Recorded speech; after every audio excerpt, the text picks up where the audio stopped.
Serigne Abdoul Ahad Mbacké moom moo nekk ñetteelu xalifu Serigne Touba ci diggante atum 1968 ak 1989 gane àdduna ci 1914 nekkoon nit koo xam ne dëggoom tax ba ñëpp daal di koy ràññee daal di def ay naal yu bëree ci yoonu murit daal di def ay naal yu bëree moom it ci yoonu murit wéyal liggéey ñi ko jiitu woon li ko gënoon a ñor moo nekk taalibe yi daal di tegu ci yoonu murit yoonu njub ni ko sëriñ bi bëggee woon. yoonu soxna Mariama Jaxate bokk ak sëriñ Xamsatu Jaxate ñaari wayjur bokk it sëriñ soxna Fat Jaxate mi nga xam ne mooy wayjur sëriñ Saalix ñu bokk lépp kon Cheikh Abdoul Ahad Mbacké mooy ñetteelu xalifa sëriñ Touba toog ci 1968 ba 1989 kon Cheikh Abdoul Ahad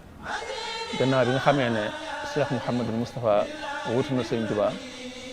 ba wàcc bi liggéey Cheikh Mouhamadul Fadil ñëw wutu ko ci la ñëw yan bi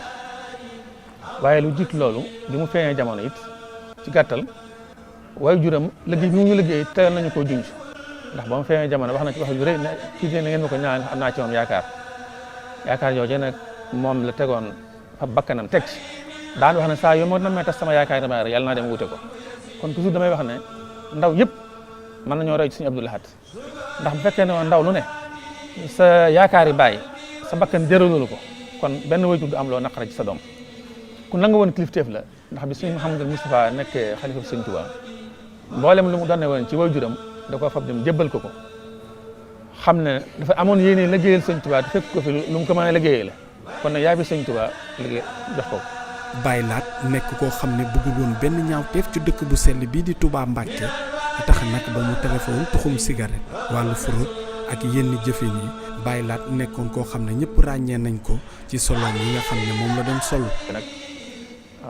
yàlla def na jàng na ci xilaafa yi fi jiitu ndax dund na ci baayam tuuti ndax 1914 la feeñ jamono ba 1927 kon ba yaakaar naa fekk na ko mu xaw a dëgër waaye jàng na ci xilaafa ak Sëñ Mouhamadou Moustapha jàng na ci xilaafa ak Sëñ Fallou kon kooku du am expérience bu baax a baax ci li muy def moo tax dafa daal di wuuf njaboot gépp liggéeyal Sëñ Touba ci jëmmi boppam ji liggéeyal ko ci yoonam wi liggéeyal ko ci dëkk bi liggéeyal ko ci njaboot gi yooyu nga xam ne moom la Sëñ Touba waxoon ne moom laa dénk yàlla juróom yooyu moom la Sëñ Abdoul Ahad jël def ko mu di ab liggéeyam lenn lu nekk dolli na ko dooleel na ko ba lépp feeñ waaye li mu liggéeyal Sëñ Touba ci dëkkam bi rek doyoon na sëkk bu liggéey bu ci yemoon képp itam ndax dëkk bi macha allah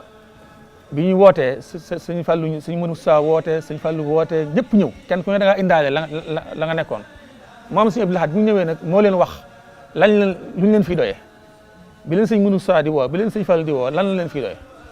moo ñu tàqale koog lu dul noona te sax ci li nga xam ne mooy noonu loolu tax mboolem lu ñuy tere mu aaye ko ci dëkk bi teg ci bakkanam nit nag loo xamante ne bi sa bakkan jërul ko rek loola ñoragu la loolu taxoon mu am ci ndam li mu ci am ba tey àdduna bépp ñu ko ci roy macha allah. mu nekk koo xam ne liggéey lu bëri kii di Xaadim Rasul bokk na ci résidence bi nga xam ne ci la ñuy dalal gan yi gendarmerie bi mu taxawal ko fa gare routière bi ay nu raxmati naka noonu daaray kaamil li mu def ci dëkk ba nag kenn mënu koo xayma. bi mu ñëwee itam njabootu Sëñ Touba gi da leen a teg ca kaw yëkkati leen xamal taalibe yëpp kan mooy njabootu Sëñ Touba mboolem lu war ci ñoom mu yanu ko dajale leen xamal leen damaa bëgg ngeen wax ma li ngeen di soxla ren ba déwén ma gàddu loolu nag néew na ci jamono lool ba xam ne it foofu royukaay la fi kenn ku ne kër ga nga jiite ña la fa yàlla booleel boo roy Sëñ Abdoul Ahad kenn du jooy dara moo tax Sëñ Abdoul Ahad mbooleen njabootu Sëñ Touba ko lu ñu mës a soxla rek moom da koo defoon muy aw sasam. borom belal nag ci xalifaam Touba gin ci yaatu am hôpital daal di taxawal nag ab yar boo xam ne murit yi daal di ciy tënku ba yenn ñaawteef yi bokk ci dëkk ba mu wuy ji borom mu fukki fan ak juróom-ñeent ci weeru juin atum 1968 waaye ba léegi li nga xam ne moo nekk ay discours am mu ngi wéy di des ci noppi jullit yi ñu koy wéyee.